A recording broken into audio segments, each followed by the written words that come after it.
कल एक भाई साहब मुझसे पूछ रहे थे कि कासमी साहब हम सोच रहे हैं कि लोन बैंक से ले लें और अपना मकान बना लें, क्योंकि कई साल हो गए किराए पे रहते रहते, अब सोच रहे हैं कि लोन लेकर ही मकान बना लें, कम से कम किराया तो बचेगा।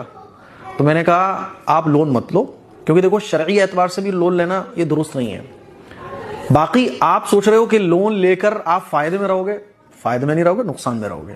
कहने लगे कैसे? मैंने कहा अभी समझाता हूं। मैंने कहा देखो आज के टाइम में एक गिलास पानी भी कोई फ्री में नहीं पिला रहा है, तो ये बैंक वाले जो आपके पीछे हाथ धो के पड़े रहते हैं, आप गलती से भी अगर ये कह दो कि भाई साहब हमें लोन चाहिए, तो वो 10 चक्कर आपके दरवाजे के लगाएगा, 10 बार आपको कॉल करेगा, पटाने की कोशिश करेगा। तो इस टाइम में जब एक गिलास पानी कोई फ्री में नहीं पिला रहा है, ये लाख रुपए आपको फ्री में कैसे दे रहे हैं? फ्री में नहीं दे रहे, ये आपकी जेब से लाख रुपए उस ऐंठ लेंगे फिर बाद में। कहने लगे हाँ वो तो है, लेकिन इंटरेस्ट जाएगा। ठीक है, मैंने कहा कैलकुलेट करके देखो, आप नुकसान में ही हो।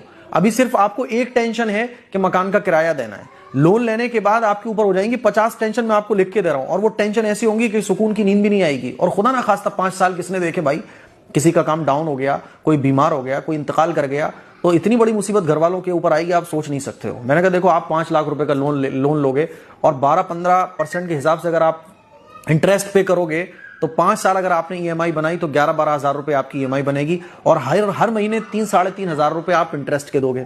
कहने लगे हाँ।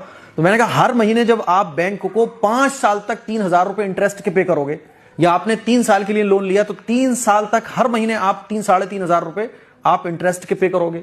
और अगर आप 10 लाख रुपए लोन लेते हो तो ये 3 के हो जाएंगे 6,000 रुपए, यानी 3 से लेके 5-6 हजार रुपए के बीच हर महीने आपको 3 या 5 साल तक बैंक को इंटरेस्ट के तौर पर पे करना है।